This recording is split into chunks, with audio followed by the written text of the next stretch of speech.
Iran Israel ಯುದ್ಧದ effect ಕನ್ನಡಿಗರಿಗೆ ತಟ್ಟಿದೆ. ವಿಮಾನಗಳ ಹಾರಾಟ ರದ್ದಾದ ಹಿನ್ನೆಲೆ ದುಬೈನಲ್ಲಿ ಪರದಾಡ್ತಿದ್ದಾರೆ. ನೆರವಿಗೆ ಬರುವಂತೆ ಮನವಿ ಮಾಡ್ತಿದ್ದಾರೆ. ಕನ್ನಡಿಗರ ರಕ್ಷಣೆ ಮಾಡ್ತೇವೆ ಅಂತ ಸಿಎಂ ಸಿದ್ದರಾಮಯ್ಯ ಭರವಸೆ ನೀಡಿದ್ದಾರೆ.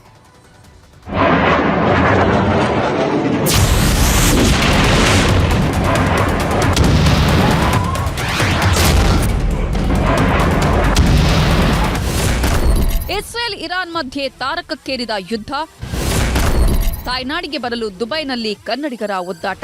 ಆಕಾಶದಲ್ಲಿ ಮಿಸೈಲ್ ನೋಡಿ.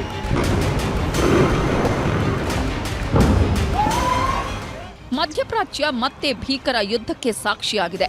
ಇಸ್ರೇಲ್ ಅಮೆರಿಕ ಜಂಟಿ ದಾಳಿಗೆ ಇರಾನ್ ಅಕ್ಷರಶಃ ತತ್ತರಿಸಿ ಹೋಗಿದೆ. ಇಸ್ರೇಲ್ ಇರಾನ್ ಯುದ್ಧದ ಕರಿಛಾಯೆ ಜಾಗತಿಕ ವಿಮಾನಯಾನ ಕ್ಷೇತ್ರದ ಮೇಲೂ ಬಿದ್ದಿದೆ. ಟೆಹರಾನ್ನಲ್ಲಿ ನಡೆದ ಸರಣಿ ಸ್ಫೋಟಗಳ ಬೆನ್ನಲ್ಲೇ ತನ್ನ ವಾಯು ಪ್ರದೇಶವನ್ನು ಸಂಪೂರ್ಣ ಮುಚ್ಚಿದೆ. ಈ ಹಿನ್ನೆಲೆ ವಿಮಾನ ಹಾರಾಟ ವ್ಯತ್ಯಯವಾಗಿದ್ದು ದುಬೈನಲ್ಲಿ 150ಕ್ಕೂ ಹೆಚ್ಚು ಕನ್ನಡಿಗರು ಸಿಲುಕಿ ಒದ್ದಾಟವನ್ನ ಪಟ್ಟಿದ್ದಾರೆ.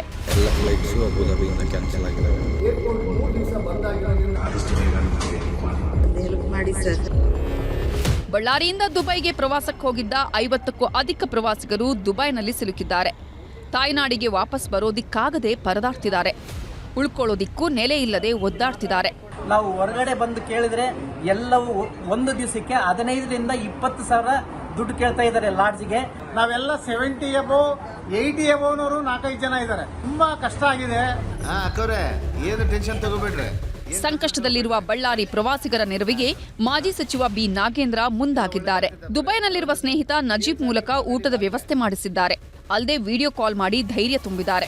ಏನು ಟೆನ್ಷನ್ ತಗೋಬೇಡ್ರಿ, ನಿಮ್ಗೆ ಹಣದ ಕೊಡ್ತಿದ್ರೆ ನಾವು ಕಳಿಸ್ಕೊಡ್ತೀವಣ್ಣ ಇಲ್ಲಿಂದನೇ. ಮಾಡೋಣ ಅಕ್ಕ, ಏನ್ ಟೆನ್ಷನ್ తీసుకోదండక. ಸಿಎಂ ಸಿದ್ದರಾಮಯ್ಯ ಕೂಡ ಬಳ್ಳಾರಿ ಪ್ರವಾಸಿಗರ ಜೊತೆ ಮಾತನಾಡಿದ್ದಾರೆ. ವಿಡಿಯೋ ಕಾಲ್ನಲ್ಲಿ ವಾಪಸ್ ಕರೆತರೋ ಬಗ್ಗೆ ಭರವಸೆ ಕೊಟ್ಟಿದ್ದಾರೆ. ಹೋಟೆಲಲ್ಲಿ ಇದ್ದಾರಣ್ಣ. ಮಾತಾಡ್ದ ನಾನೆಲ್ಲ ಚೀಫ್ ಸೆಕ್ರೆಟರಿ ಜೊತೆ ಮಾತಾಡಿ ಎಲ್ಲ ಅರೇಂಜ್ ಮಾಡಿದ್ದೀನಿ. ದುಬೈ ಪ್ರವಾಸಕ್ಕೆ ತೆರಳಿದ್ದ ದಾವಣಗೆರೆ ಜಿಲ್ಲೆ ಜಗಳೂರಿನ ತೋರಣಗಟ್ಟೆ ಗ್ರಾಮಸ್ಥರು ಸರಿಯಾಗಿ ಊಟ ತಿಂಡಿ ಸಿಗದೆ ಕಂಗಾಲಾಗಿದ್ದಾರೆ. ಒಂದು ಚಿಕ್ಕ ರೂಮ್ಗೆ ದಿನಕ್ಕೆ 30,000 ರೂಪಾಯಿ ಚಾರ್ಜ್ ಆಗ್ತಿದ್ದು ಪ್ರತಿ ಕ್ಷಣ ಆತಂಕದಲ್ಲೇ ಬದುಕ್ತಿದ್ದಾರೆ. ಆದಷ್ಟು ಬೇಗ ಭಾರತಕ್ಕೆ ವಾಪಸ್ ಕರೆಸಿಕೊಳ್ಳುವಂತೆ ಮನವಿ ಮಾಡಿದ್ದಾರೆ. ಈ ತಕ್ಷಣವೇ ನಮ್ಮನ್ನ ಏರ್ ಲಿಫ್ಟ್ ಮಾಡಲಿಕ್ಕೆ ಅವಕಾಶ ಮಾಡಿಕೊಡಬೇಕು ಅಂತ ಹೇಳಿ ನಾನು ಕೇಳ್ಕೊಳ್ತಾ ಇದ್ದೀನಿ. ದುಬೈನ ಮಿಡ್ಲೆಸೆಕ್ಸ್ ವಿವಿಯಲ್ಲಿ MBA ವ್ಯಾಸಂಗ ಮಾಡ್ತಾ ಇದ್ದ ಬಾಗಲಕೋಟೆ ವಿದ್ಯಾರ್ಥಿ ಧ್ರುವ ಹುಕ್ರಾನಿ ಸಿಕ್ಕಾಕೊಂಡಿದ್ದಾರೆ. ಕಳೆದ 6 ತಿಂಗಳಿನಿಂದ ದುಬೈನಲ್ಲಿ ಓದ್ತಾ ಇರುವ ಧ್ರುವ ಸದ್ಯ ಹಾಸ್ಟೆಲ್ ರೂಮ್ನಲ್ಲಿ ವಾಸವಾಗಿದ್ದಾರೆ. ಯುದ್ಧ ವಾತಾವರಣ ಹಿನ್ನೆಲೆ ಹೊರಗೆ ಬಾರದಂತೆ ಸೂಚನೆ ಕೊಟ್ಟಿದ್ದಾರೆ. ಬಾಗಲಕೋಟೆ ಮೂಲದ ಟೆಕ್ಕಿ ಗಿರೀಶ್ ಅನ್ನುವಾತ ದುಬೈ ಏರ್ಪೋರ್ಟ್ನಲ್ಲಿ ಲಾಕ್ ಆಗಿದ್ದಾರೆ. ಕೆಲಸದ ನಿಮಿತ್ತ ನಿನ್ನೆ ಪ್ಯಾರಿಸ್ಗೆ ಹೊರಟಿದ್ದ ಗಿರೀಶ್ ವಿಮಾನಗಳ ಸಂಚಾರವಿಲ್ಲದೆ ಸಿಲುಕಿಕೊಂಡಿದ್ದಾರೆ. ಸದ್ಯಕ್ಕೆ ಸೇಫ್ ಆಗಿ ಹೋಟೆಲ್ ಒಂದರಲ್ಲಿ ಉಳಿದುಕೊಂಡಿದ್ದಾರೆ. ಹಾಸನದ ಬೇಲೂರು ತಾಲೂಕಿನ ಅಂಗಡಿಹಳ್ಳಿಯ 5 ದ್ವೀಪ ರಾಷ್ಟ್ರ ಬೆಹ್ರೆನ್ನಲ್ಲಿ ಒದ್ದಾಡ್ತಿದ್ದಾರೆ. ತಾವಿರುವ ಕಟ್ಟಡದ ಪಕ್ಕದಲ್ಲೇ ಬಾಂಬ್ ಸ್ಫೋಟ ಆಗ್ತಿದ್ದು ತಮ್ಮನ್ನ ರಕ್ಷಣೆ ಮಾಡುವಂತೆ ಅಂಗಲಾಚುತ್ತಿದ್ದಾರೆ. ನಮ್ಮ ಬಿಲ್ಡಿಂಗ್ ಪಕ್ಕನೇ ಬಿಲ್ಡಿಂಗ್ ಅಲ್ಲಿ ಬ್ಲಾಸ್ಟ್ ಆಯಿತು.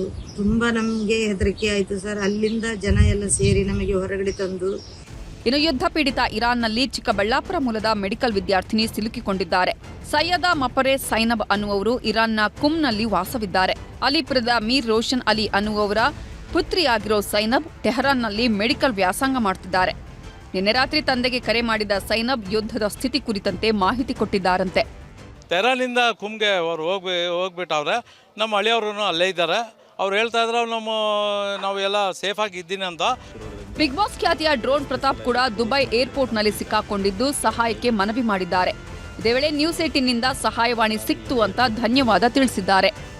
ನ್ಯೂಸ್ 18 ವಯಾಕಾಮ್ 18 ನೆಟ್ವರ್ಕ್ ಅವರಿಗೆ ಎಲ್ರಿಗೂ ಥ್ಯಾಂಕ್ಸ್. ಎಲ್ಲ ಸೇಫ್ ಆಗಿದ್ದಾರೆ, ಇಲ್ಲಿ ಕಾಮ್ ಆಗಿದ್ದಾರೆ. ಯಾರ್ಯಾರು ಫ್ಯಾಮಿಲಿಯವ್ರು ನೋಡ್ತಾ ಇದ್ದೀರಾ, ಡೋಂಟ್ ನೀಡ್ ಟು ಪ್ಯಾನಿಕ್.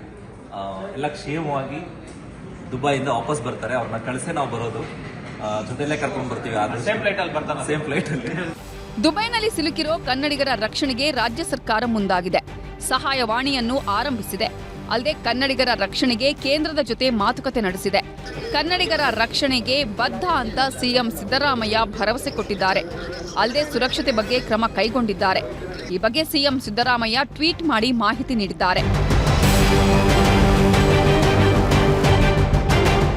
ಒಟ್ಟಾರೆ ಯುದ್ಧದ ಮಧ್ಯೆ ದುಬೈನಲ್ಲಿ ಕನ್ನಡಿಗರು ಸಿಲುಕಿ ಪರದಾಡ್ತಿದ್ದಾರೆ. ಕೂಡಲೇ ಎಲ್ಲರನ್ನ ರಕ್ಷಣೆ ಮಾಡಿ ಕರೆತರುವ ಕೆಲಸ ಆಗಬೇಕಿದೆ. Bureau report, news 18.